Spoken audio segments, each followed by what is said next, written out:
What others see when I step out on court is just a small bit of my sport. They don't see the years of early morning training, all the carefully balanced meals, tens of thousands of mishits. And nobody else hears the last-minute words from our coaches, words that shape how we play, much like the last words of Jesus. Jesus spent 3 years discipling a small group of his followers. He taught them, trained them, prepared them for a lifetime of ministry.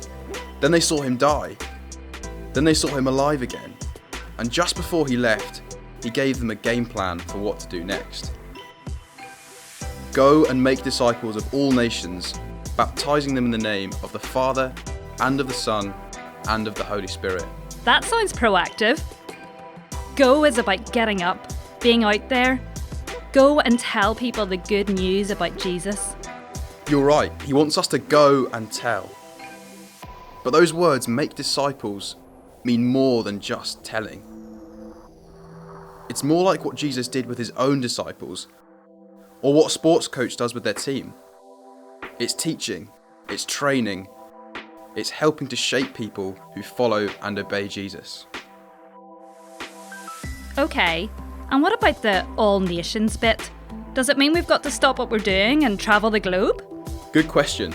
The word for nations could also be translated to people groups. Jesus is telling us to go and make more disciples from all the different people groups this world has to offer. They could be far away, or they could be other players, my coach, anyone involved in tennis. Jesus could be calling me to my people group of tennis, and your people group could be your hockey team. Yeah, I think you've got this. And the people group of sport is huge. And so few of us are disciples of Jesus. We can be sure that he is calling us to go and make disciples among them. Okay, but that's actually really hard. I think it would be easier to ace a whole match than to persuade another player to follow Jesus. I know that feeling. But this task is not all that Jesus said before he left. Our sports coaches challenge us, and they also encourage us. This challenge from Jesus is surrounded by encouragement. Let's have a look. He went to his disciples and said, "All authority in heaven and on earth has been given to me."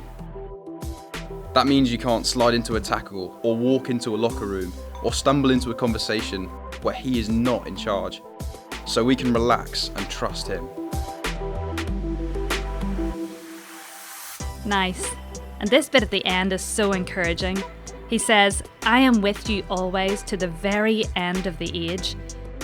So even when it feels like it, he's not sending us out on our own. Exactly. So here is the challenge. Will you pray for your teammates, your coach, and others involved in your sport to know Jesus? Will you play your sport in a way that points to him? And will you step out? Will you go and speak of Jesus in the world of sport?